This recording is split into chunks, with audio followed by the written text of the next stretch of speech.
Hello, hello, hello everyone. Good morning, America. Isang magandang umaga again. And of course, nandito tayo sa Marriott Hotel for our family vacation. At samahan niyo ako sa aking breakfast. So, ito na yung food na nakuha ko for breakfast. Yan ang mga pagkain dito. Chocolate milk or drinks. Brioche.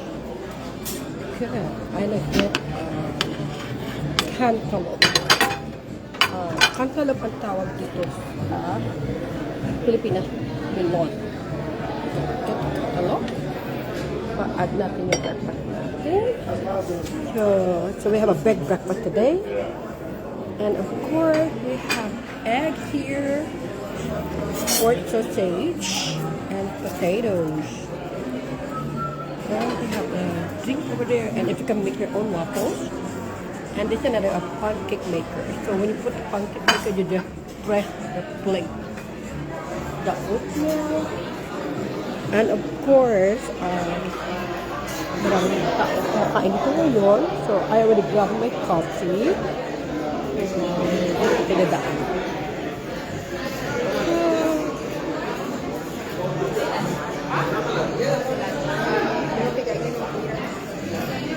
I get a beautiful view up the hills, diba?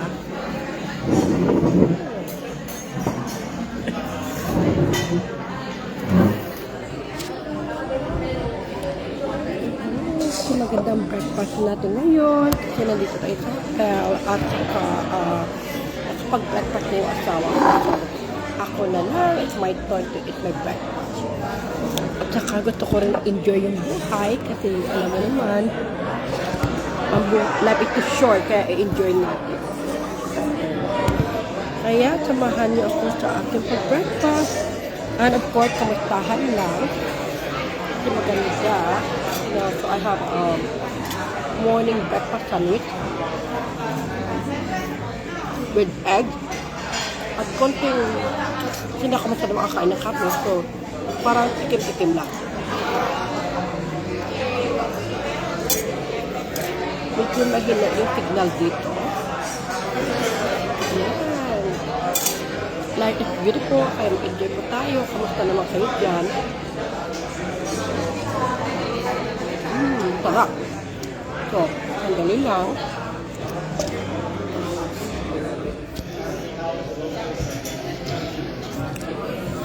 Baunap ng napkin.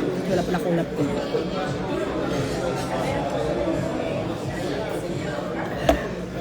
Nagkakit sa napkin. Habang wala napkin.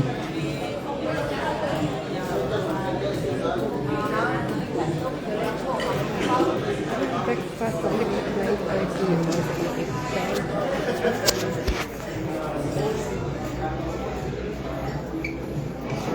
Oh, dito pala yun. Yung napkin dito. And of course, kukuha ako ito. Yung jelly. Oh, sabab. Ito na yung kukuha.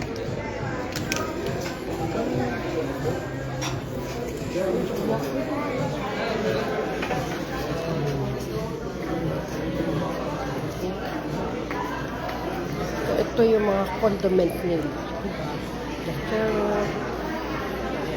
Ketchup, at saka mga iba. Kaya ako gusto mo sa pancake mo at saka sa waffle. So, that's good.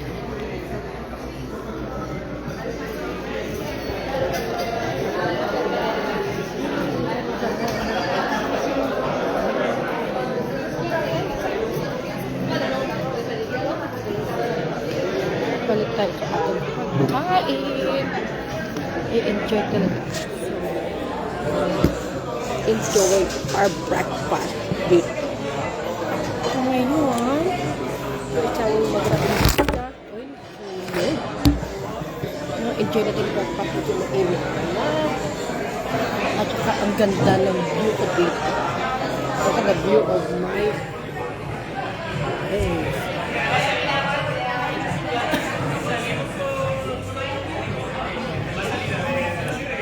So, ayaw ko kumain sa labas kasi kagagalit ko lang sa sakit at sinisupport pa nga ako. So, ko, ayaw ko madaling magkakakit, you know? So, let's have our burger.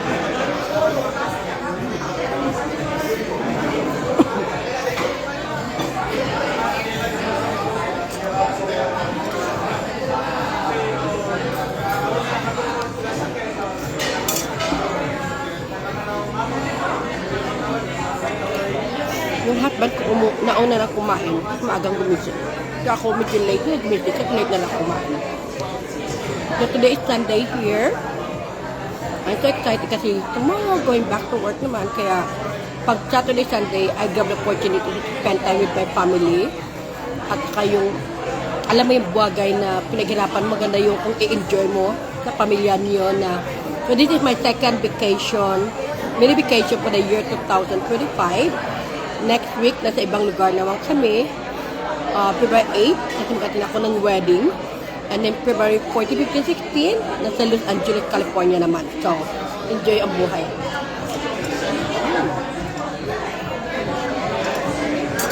Masarap talaga yung buhay na nag-i-enjoy ka, lalo pag kasama mo pamilya mo. So, maaga silang gumising, kumain sila. So, ako kasi medyo sinisipon how many days na. Kasi bumaba naman yung immune system ko. So, pero okay lang. Kasi ako naman talaga yung tao, never give up in life. At saka nag-enjoy ako at saka happy ako na marami ako mga good news na nangyari this week. Na I gonna be soon in the board member sa isang non-profit organization. Mag-start yung duty ko itong March. So, I got selected. So, thank God na nakilala ka bilang isang community, visionary community leader. You know, kasi yun naman talaga ang goal ko sa life eh. To be a great leader to help the community, especially the children with special needs, sa adult na may mga disabilities, and the same time sa mga nangangailangan.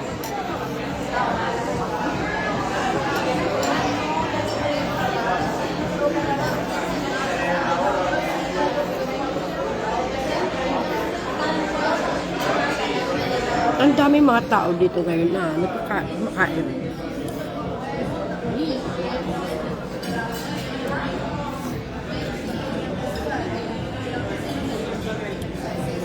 Kasi this is one of the biggest hotels. Oo. This is one of the biggest hotels kasi dito sa California. At kaya maraming mga tao dito. Kaya ako I'm so happy, so excited kasi hi Myra! Hello! Welcome! Marami naman tayong magawang kabutihan. And na-excited na po ako sa aking Asian tour for this year 2025. So, pag mabuti kang tao, gumagawa ka ng kabutihan, binibless ka ni Lord. So, I'm just thankful for that. Na ini-enjoy ang buhay, you know, at once a month, makapagbakasyon kaming family at i-enjoy namin. Hindi puro trabaho. Kasi kami naman dito sa Amerika, puro trabaho. Yung anak ko may trabaho, yung asawa ko may trabaho, yung isa ko anak may trabaho. So, apat kami may mga income. So, yun ang maganda. Na pag maliit pa yung mga anak mo, siyempre, tutulungan mo sila. Pag lumaki na sila, ikaw naman yung tutulungan nila. So, that's good. Yes, hello, Myra. Oo, ikaw din, i-bless ka rin, Lord, kasi I know you have a generous heart. Yung mga tao may generous heart, you working hard for your family, yun ang pinakamalaga. Yun ang natutunan ko sa buhay, eh. You're working hard to help yourself, your family first, before you help other people.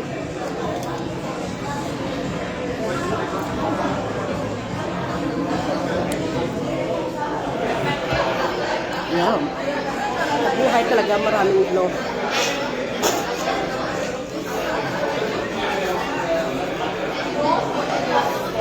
Oo, Myra, more blessing to come. Ikaw din. Sa buhay talaga maraming mga blessing, maraming din mga trials. So today, bitbit ko yung aking journal. Ito yung book ko na nakasulat dito, yung mga goals ko sa life ko na sinulat ko na October 2024. You know? Yeah. So at the same time, ito yung agenda ko. Agenda book. So, yung agenda book ko, everyday nakasulat ko anong mga gagawin ko. So, meron akong ginag-goal for today. Kung may pangarap ka sa buhay, hindi lang yun puro na wala kang ginagawa. Isulat mo talaga. Kaya ako, kung makita nyo ang calendar ko for the month of month of February, right? Ngayon, nakalit tayo ano mga gagawin ko for today. Kasi I'm very visionary person. Hindi lang ako salita na walang natutupad. Kaya lahat sinusulat ko talaga kasi book author kasi ako. So, yeah, kaya, saan yung listahan ko? Kaya sinusulat ko talaga yung mga gusto kong matupad sa buhay. Para lalong gumanda ang buhay. Hindi lang yung kaya palagi ko yung kasama yung aking dito. Ang aking mga goal, ang aking mga matutupad sa buhay. At kung sino pwede kong makausap everyday, yeah, so marami akong ginagawa sa buhay na nakakatulong. So I highly encourage you guys na meron kayong ganyan, na may mga goal kayo, ano mga plano nyo. Kung makita nyo, it's February 2 today, right? February 2? Ito yung mga gagawin ko today. February 2 Sunday, right? So, sinusulat ko talaga yun. 2025. So, very important sa buhay natin na hindi lang tayo puro salita, wala naman natutupad. 2025 calendar, planner, organizer, kompleto na agenda book. Kasi dito ko, tutuparin yung mga pangarap ko. At saka meron pa ako, I'm very a traditional kind of person. Meron din ako, calendar, another path. At saka, meron pa ako isang journal book. So, itong kasama ko every morning, before I go to work, to eat my breakfast, tinitingnan ko yun. Ano ba yung mga natutupad ko na dito? Alam mo itong book, book, very special sa akin to kasi binili ko to sa Turkey, sa Istanbul, na pumunta ko. Kaya nung nandun ako sa Istanbul, Turkey, October 13, sinulat ko dito lahat ng mga goals ko sa buhay. 11 goals. Tapos sinulatan ng asawa ko, Amen. Kaya, I cannot wait for this to meet. Yeah, so marami siya. Ano yung mga gagawin ko everyday. So, yun talaga. Kung may pangarap ka sa buhay, gusto mo umasenso, hindi lang sa physical na maging maganda ka, maging healthy ka, pati sa professional na buhay mo, meron ka, isulat mo, hindi lang yung, kasi pag wala kang strategy, wala kang goal, wala kang matutupad. Yun ang natutunan ko sa buhay. Kaya ako, I always writing it, I always reading it, I always manifesting it. Kaya nagtataka yung mga tao, bakit ang dami kong ginagawa sa buhay, paano ko na-manage. Of course, meron din ako mga assistant na binabayaran o sinasweldohan para matupad ko yung mga goal ko na tumutulong din sa akin. Yeah. So, ganyan talaga sa buhay. Hindi lang puro salita ka. At saka, kasi ako, I doing my work, I doing my business, I have my foundation sa Philippines kasi naka-register yan dito sa Amerika, yung Women of Hope Foundation.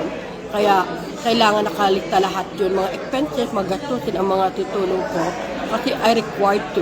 Lalo na yung personal na income ko, pinisiperate ko yun. Kaya, lahat, iniisip ko talaga. Kasi pag ang utak mo is, you are the CEO of your life, right? Tayo yung chief officer of ourselves. Kaya, we need to write everything. Kaya, siguro, nagkaroon ako maraming libro kasi lahat na iniisip ko na pwede kong gawin, I always write it. At saka yung ini-encourage ko lang yung mga OFW, you write your expenses, isulat yung mga ginagastos nyo, sa pumupunta yung pera nyo, at saka isulat nyo rin kung ano gusto nyo marating. Kagaya sa ginawa ko, yan nandito. Tapos, gumawa pa ako ng daily, meron pa akong calendar, tapos meron pa akong weekly note, na paano ko matutupad mga yun, at nilagyan ko yung priority ko. February 2nd, ito, kaya ito yung gagawin ko for today. Kaya habang nakabakasyon ako, hindi nasasayang yung oras ko. Kasi may ginagawa po ako, Yeah.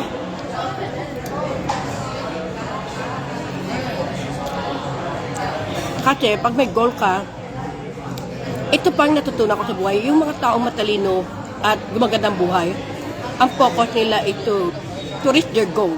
Yung mga tao na iba, ang pinapokus na para makipag-chismisan sa buhay ng ibang tao. So, if you want to be successful, you need to mind your own business. Focus mo yung buhay mo, palaguin mo yung buhay mo. Sabi nga nila yung taong matalino, masipag, umasenso, at saka mga millionaire o magiging successful, yung tao nakapokus sa magandang buhay. You have a discipline, and of course, to balance your life, at saka to take an action. Kaya yun ang pinakamalaga, yun ang ginagawa ko, to take an action, discipline myself to do the best version of myself and not comparing yourself to other person. Huwag ka talaga mag-compare sa sarili mo kasi bawat tao iba-iba eh. You compare yourself from your old self, you know? Kaya ganyan ako. Kaya I'm so excited na yung 2025 is a great year. I'm so excited na mag-Asian tour naman tayo. So, kasi alam mo na yung pera pinaghirapan mo, nagpunan mo.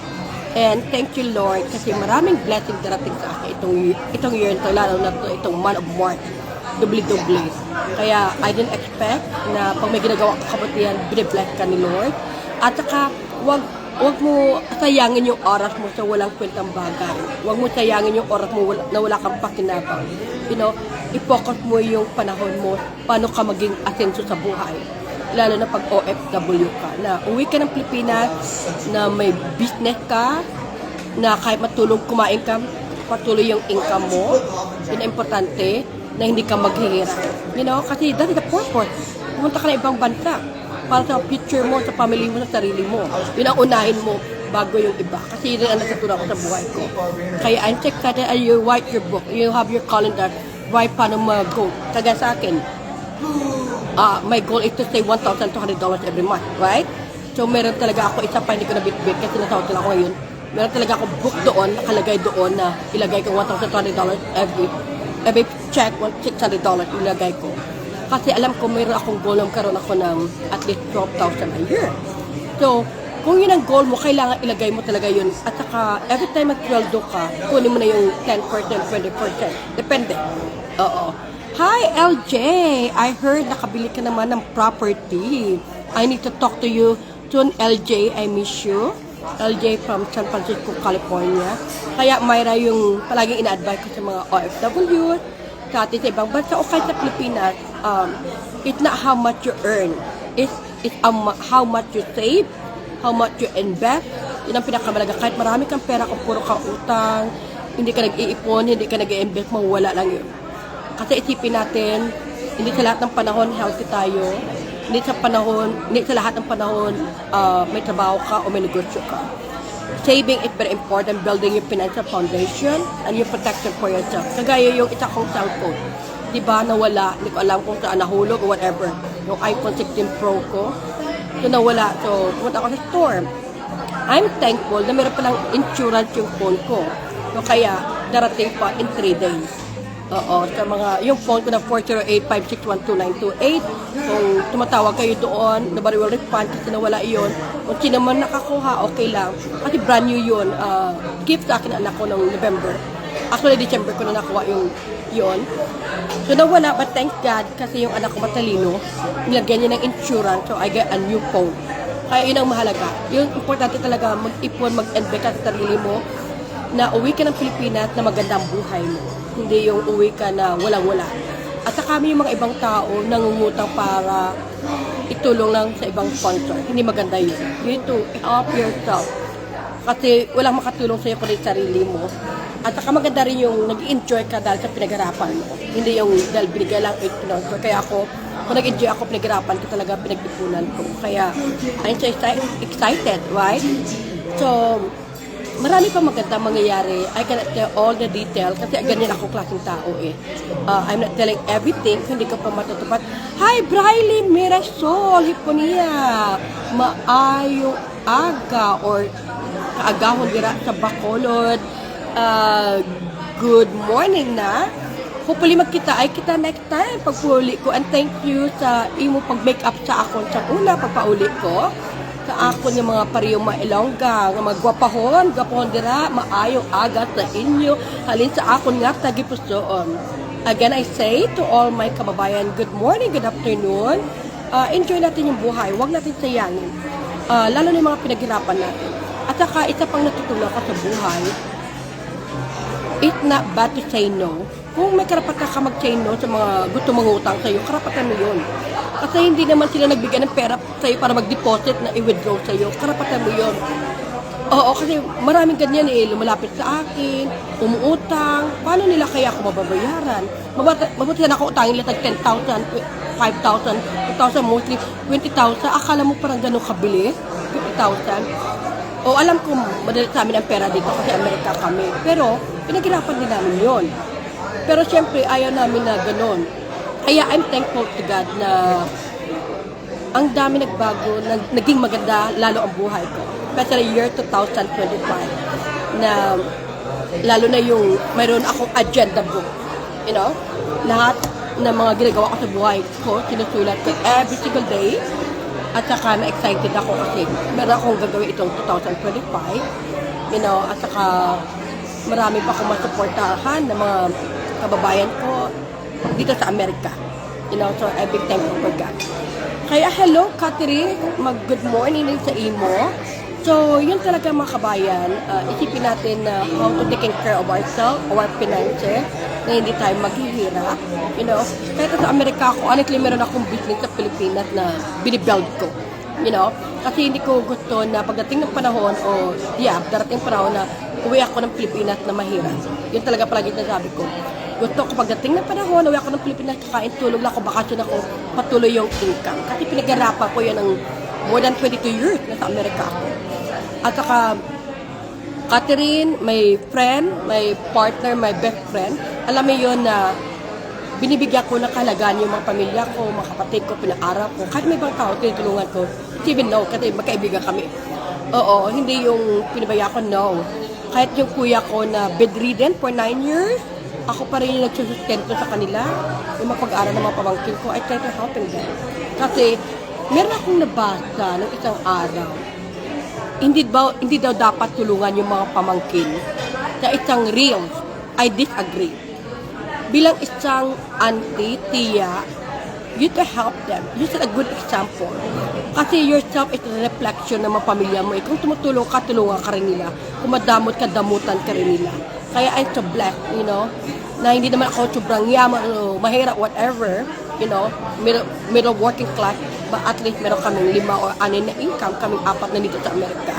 Kaya, we enjoying life kasi lahat kami may income, lahat kami nagtutulungan yung asawa ko, diba? Kaya, so, yung anak ko may mga income na sila. So, I'm so blessed kasi ako talaga, hindi ako gumagastos sa mga anak ko kasi may mga sarili silang income. Actually, baliktad, yung ginagastos ako pa yung mga hindi ko anak. Hindi ko makakilala ko kapamilya ko. Pero sa pamilya ko, no. Kasi they have their own. You know, at saka sa Amerika kasi, at the age of 18, you are independent. You know, you're responsible for your food, you're responsible for your housing and everything. Ito maganda dito. Ay, yung mga bata tinuturuan maging independent. Kaya, I'm so glad. You know, at the same time, tinuturuan ko pa rin sila maging family-oriented. Na, kaya, nandito kami sa hotel to get together at least 1 or twice a month para yun ang bonding namin after long work in the weekday. Kaya kailangan talaga may time ka sa para family mo. Ito pang natutunan ko sa buhay din. Bago ka magbakasyon sa ibang tao, magbakasyon ka kasama ang pamilya mo. Yun ang pinaka-memorable moment mo sa buhay mo. Kaya naalala ko sinabi ng anak ko sa Jericho, Mom, I know we don't celebrate a big party, but we celebrate us together as one family. Palagi tayo nagbabakasyon. Kaya yun ang natutunan sa akin na hindi niya makalimutan. You know, kasi yung anak ko nakasama ko na rin sa mga travel ko.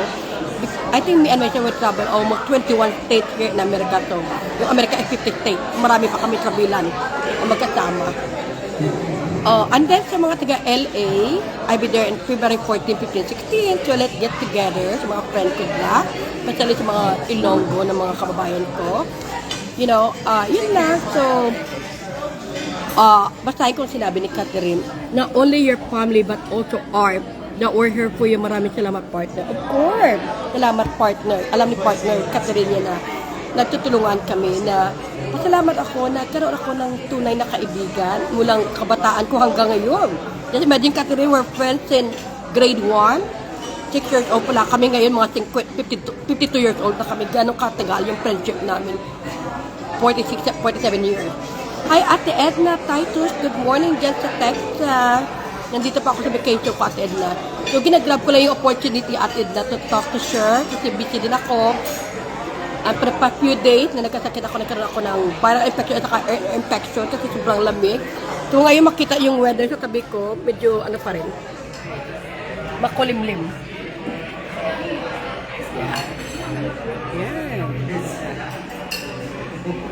Yan, mga kasabayan kong kumain. Makulimlim, pero maganda na rin. At least hindi umula kasi kahapon ang lakas ng ulan.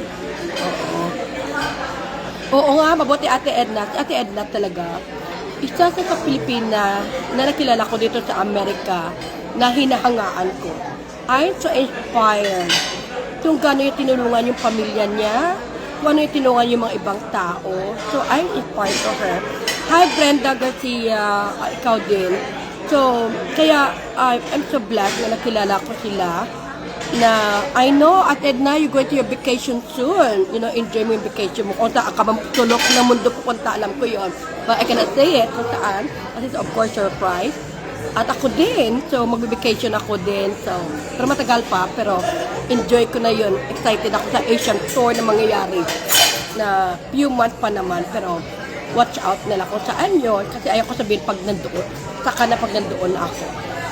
So yun, gusto ko lang ipasalamatan ang lahat ng tao. Gusto ko lang iparealize sa mga tao na i-enjoy natin yung mga pinaghirapan natin. Huwag natin sayangin.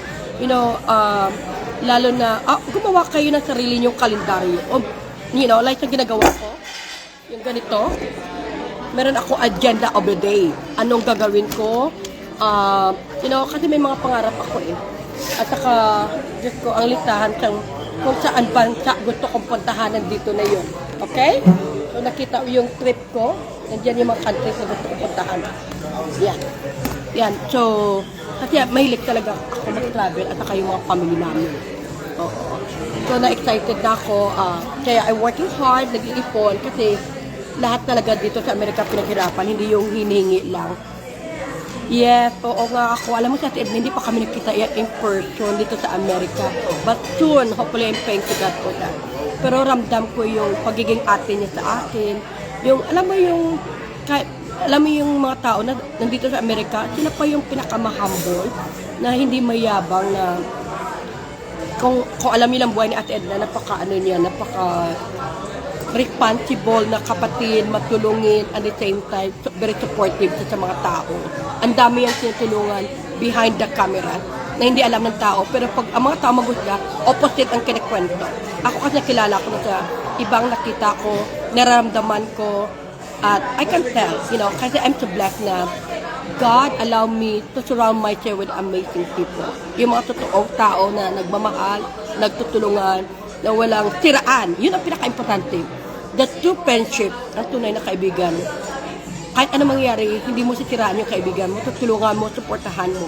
Hindi mo sa balahurain, balahura sa social media. Kasi kung ginagawa mo yun, that's not a true friend. Ang tunay na, kahit pamilya mo, asawa, kamag-anak mo, huwag mong gawin sa social media. Kasi hindi yun ang dahilan na gawin mo. Kasi everybody have their own privacy. Oo. Kaya kung manotice nyo, meron akong special child, hindi ko siya masyado ina-expose sa social media kasi ako lang yung public sa amin. At minsan, bago ko ipopost yung mga picture namin, I ask permission from them. Kasi it's a show of respect. Kahit anak ko sila o asawa ko sila. Oo. Kasi ang tao talaga, hindi ka naman artista or public picture na, kasi kung ikaw mismo nagbalahura sa sarili nyo, sa community nyo o sa pamilya nyo, it's the reflection of who you are. Meron pa mga iba na gumagawa lang sila ng group chat nila para siraan ang isang tao. So sa Ilonggo, paano yan, Catherine? Manglibak, chismisan, para maging marites, maging marisol, kung ano-ano pa. So it's not good. Kasi what I know is a brilliant mind. You know, kung ang utak mo matalino, magaling, isipin mo ano bang maganda gawin ko sa buhay ko. Ano bang may tulong ko para sa sarili ko umatinto. Aangat yung mga anak ko, pamilya ko, may kinibukasan.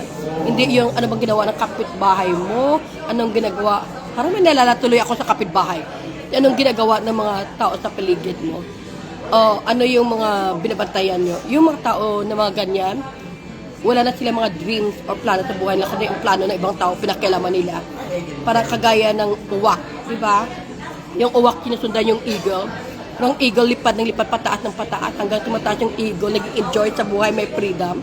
Samantala yung uwak, pataas ng pataas, nawawala ng oxygen kasi hindi yan makaya ang mataas na liliparin. Ganun ang buhay ng tao. Na habang tayo'y nabubuhay, sumikat lang, do our best, work hard, focus natin yung sarili natin kasi may mararating tayo. Kasi yung mga nagbabantay sa atin dahil sa kababantay sa bakuran ng buhay natin, wala silang may natutupad. Kahit ang bahay nila dugyot, kahit ang bahay nila ang dumi-dumi nagkakalat, kasi wala silang panahon maglinis eh. Binabatayan na nila. At saka kung sarap ng social media, napakalinis, kunwari. Pero there's a lot, I know. You know, na sarap ang kamera mukhang malinis, pero puntahan mong bahay nila, napakadumi, napakadugyot. In Ilocano word. You know, Ilonggo word is damak.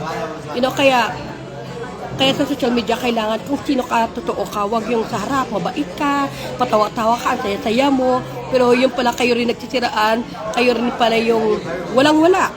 You know, kaya I'm so blessed and thankful na makikita mo yung kung sinong tunay na tao.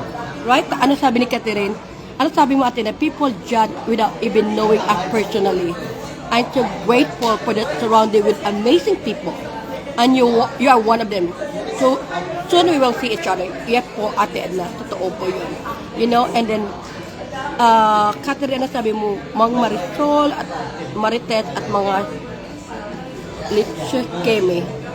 Yes, we can. Yeah. Yun ganon. Ang tunay na kaibigan, hindi mo siraan. Ako, umalis mo lang ako sa community. Hindi ko sinisiraan yung mga founder. I never say negatively social media kasi karapatan ko, respeto ang bawat tao. Hindi, kung siraan nila ako, it's not me. Kasi alam ko hindi naman ako yun eh. At never ko ginawa yun. You know, kung it's about real talk, I do real talk. Sabihin ko, kung alam mo ang tunay kong pagkatao, you'll be surprised kasi matapang talaga ako personally. Wala akong takot kahit presidente ka pa, kahit sino ka pa, kasi I always go with the legal. Ganun talaga pagkatao ko. Everything, kahit ng bata ko. Hindi mo ko bata-bata mapatumba or, you know, hindi ako malaking babae or whatever, pero ginagamit ko yung utak ko sa perception ko at paninindigan ko. Yun ang pinakamalaga. Again, Kai, thank you. Mag-enjoy ang buhay, okay? Worry less and focus sa journey nyo. Focus sa magandang gagawin nyo. Kung hindi nyo man ako palagi nakikita, but in my heart, you're very special.